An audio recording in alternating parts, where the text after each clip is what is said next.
O tema deste vídeo é a avaliação do desempenho empresarial, cuja abordagem envolverá os conceitos de criação de riqueza, dando destaque a um importante indicador de desempenho denominado valor econômico agregado. Vamos então ao vídeo. Se estivéssemos diante de um grupo de pessoas trabalhadores de uma empresa e formulássemos a pergunta: qual é o objetivo das empresas?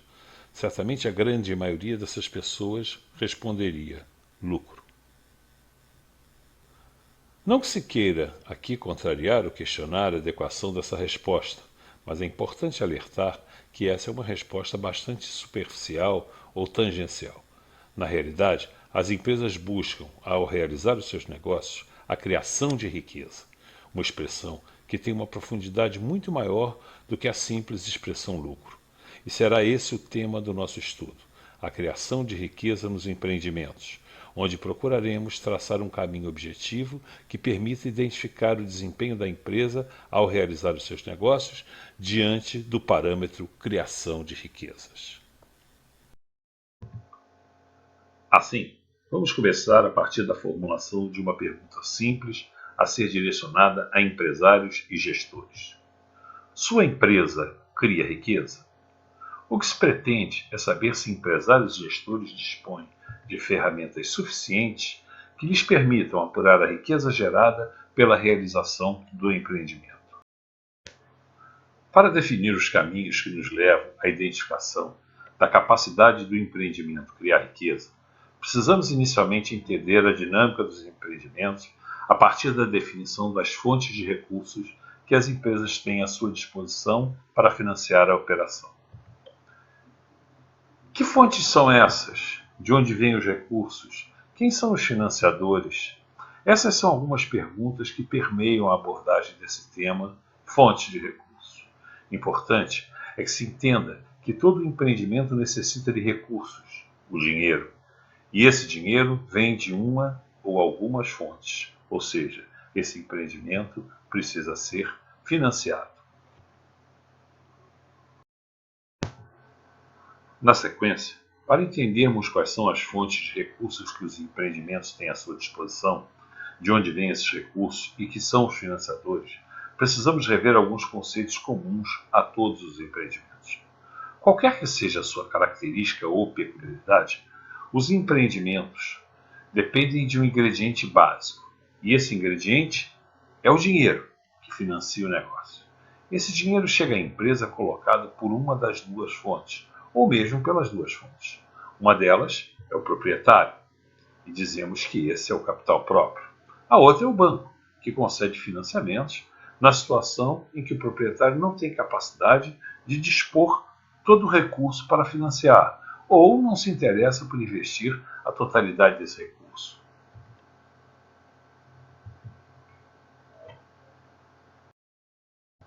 Uma vez conhecidos os financiadores dos empreendimentos, devemos considerar que esses recursos necessariamente têm custos. Pelo lado dos bancos, o custo são os juros cobrados nas operações de empréstimos e financiamentos. No caso dos proprietários, há uma determinada remuneração sobre os recursos por eles investidos. Remuneração essa que considera os riscos inerentes ao negócio. Chegamos então ao ponto de abordarmos o conceito de custo do capital. E vamos logo estudar o custo do capital na situação em que temos remunerações diferentes e fontes diferentes também. Por exemplo, os recursos vêm dos proprietários e dos bancos. Podem chegar em partes diferentes e ter remunerações também diferentes. Então, é necessário que a empresa, com a finalidade de criar uma facilidade para ter melhor visibilidade do negócio, crie uma simplificação, ou seja, determinando uma taxa única que represente o custo do dinheiro que circula na empresa, já que esse dinheiro vem de diferentes fontes, em proporções diferentes e representado por taxas diferentes. Essa simplificação se chama o custo médio ponderado do capital, CMPC. Para prosseguir com o assunto do custo médio ponderado do capital, temos um exemplo em que uma operação os proprietários vão assumir 30% do total dos financiamentos dos recursos que a empresa demanda, pretendendo uma remuneração de 16% ao ano. Já o Banco A assumirá 10% do montante dos financiamentos, cobrando uma remuneração de 8% ao ano. Por sua vez, o Banco B se responsabilizará por 20% dos recursos demandados pelo empreendimento, a um custo de 12% ao ano. Finalmente, o Banco C responderá por 40% do total a ser financiado, cobrando uma remuneração de 10% ao ano. Temos aí as 4 alternativas de fontes de recursos que esse empreendimento tem à sua disposição. Observe que são 4 fontes diferentes, com 4 parcelas diferentes do financiamento total e 4 remunerações diferentes. Então, para trabalhar com uma perspectiva objetiva, será necessário que se estabeleça uma única taxa para representar o custo do capital. Essa taxa é chamada de custo médio ponderado do capital, ou seja, a média ponderada entre os custos dos financiamentos, levando em consideração também o peso de cada uma dessas fontes no financiamento total. Veremos a seguir um exemplo de cálculo. Vamos observar agora, a partir das premissas de financiamento da operação, que foram apresentadas na imagem anterior, o cálculo do custo médio ponderado do capital. Estão aí, apresentados no quadro, as 4 fontes de recursos, as parcelas do financiamento que cada fonte disponibilizará, o custo anual de cada uma das fontes e a ponderação, que é o resultado da multiplicação do percentual de financiamento pelo custo do recurso. Assim, ao somarmos as 4 parcelas que aparecem na coluna ponderação, teremos o resultado de 12% ao ano, que representa o custo médio ponderado do capital, ou seja, o custo do dinheiro que circula na empresa nesse empreendimento. A partir de agora, o custo do dinheiro será de 12% ao ano, independente da fonte, de onde vem o recurso, da parcela que essa fonte disponibilizará para o negócio e nem do custo que representa a remuneração de cada fonte. Seguindo então a descrição do negócio, precisamos considerar que o total de recursos que a empresa vai buscar é de R$ 1 milhão, sendo que R$ 400 mil para financiar a necessidade de capital de giro, ou seja, o giro da operação, e R$ 600 mil para financiar os ativos de natureza fixa, que são imobilizações e intangíveis. Então, se o custo médio ponderado do capital foi definido na imagem anterior como 12% ao ano, a conclusão que se chega é que o negócio precisará cobrir um custo de financiamento na ordem de R$ 120 mil, ou seja, 12% do investimento total de R$ 1 milhão. Vamos agora imaginar que num determinado ano a empresa gerou um resultado de R$ 80 mil, resultante da diferença entre as receitas de R$ 500 mil e os custos e despesas de R$ 420 mil. Diante deste quadro, fica uma pergunta importante. O empreendimento criou riqueza?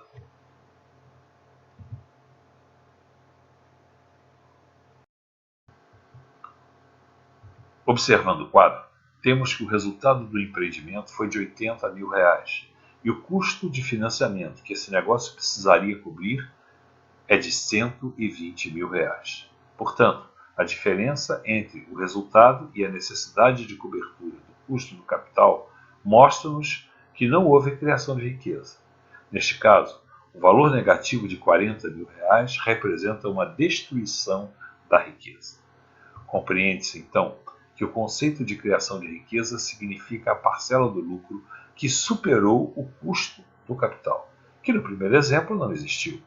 Observe agora o quadro seguinte, em que o resultado da empresa é de R$ 200 mil e que esse resultado precisa cobrir um custo de capital de R$ 120 mil.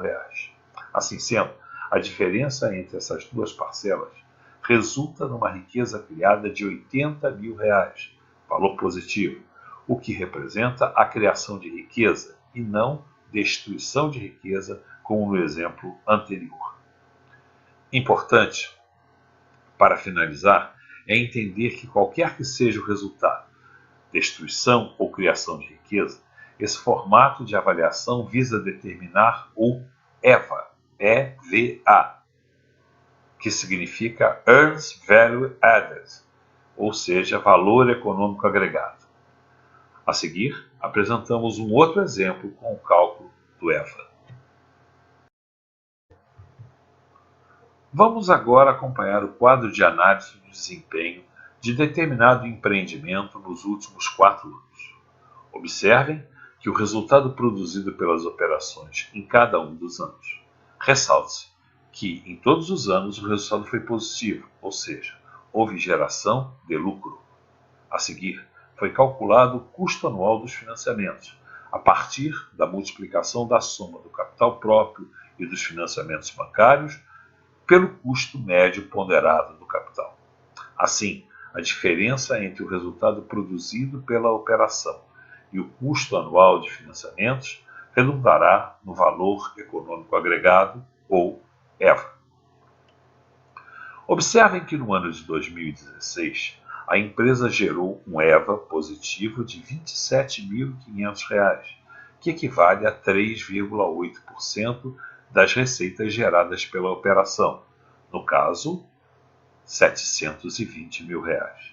Já no ano de 2017, esse EVA foi negativo em R$ 4.400, equivalentes a menos 0,7% da receita produzida pela operação, o que significa destruição da riqueza, ou seja, um panorama bem diferente daquele que aconteceu em 2016. O ano de 2018 nos mostra uma recuperação bastante simples, com EVA de R$ 12.500, equivalentes a 1,6% da receita gerada pela operação, estando ainda muito longe da performance do ano de 2016. Já o ano de 2019 apontou uma criação de riqueza bastante significativa diante dos resultados dos 4 anos anteriores, ou seja, apresentou um valor econômico agregado de R$ 70 mil, equivalente a 7,2% da receita gerada pela operação. Fazendo, ao final, uma análise sobre a representação gráfica do EVA, vemos a queda brusca do desempenho ocorrida no ano de 2017, a recuperação em 2018 e uma recuperação com crescimento substancial para o ano de 2019. Então, o valor econômico agregado é um indicador que nos permite entender o desempenho da empresa a partir do conceito de criação de riqueza. Nesta imagem, temos uma breve definição conceitual de valor econômico agregado e o destaque às situações de criação de riqueza e destruição de riqueza, acima de tudo, para fixar que o resultado dos empreendimentos, ou melhor, o lucro dos empreendimentos, não pode servir de parâmetro de avaliação de um negócio, na medida em que não contempla o efeito dos custos do financiamento de capital que circula na empresa. Como complemento, temos 2 representações, em que numa delas a operação gerou valor agregado positivo, enquanto que na outra o valor econômico agregado é negativo, caracterizando a destruição da riqueza. Para concluir, apresentamos novamente a pergunta: sua empresa cria riqueza? Agora acompanhada de definição compatível com as exigências do ambiente corporativo. Assim, devemos concluir que a avaliação da capacidade de criação de riqueza de uma empresa exigirá a apuração do valor econômico agregado, que visa determinar se o negócio, a partir da operação realizada, teve a capacidade de criar riqueza, no caso de EVA positivo, ou destruir riqueza, no caso de EVA negativo. Em resumo, a avaliação do desempenho empresarial é tarefa de extrema importância no processo de gestão. Porém, a simples abordagem do resultado da operação, seja lucro ou prejuízo, não permite uma clara visão do desempenho. Torna-se necessário, então, avaliar a capacidade de criação de riqueza. Se gostaram, por favor, deixe o like e se inscrevam no canal. Muito obrigado, até a próxima.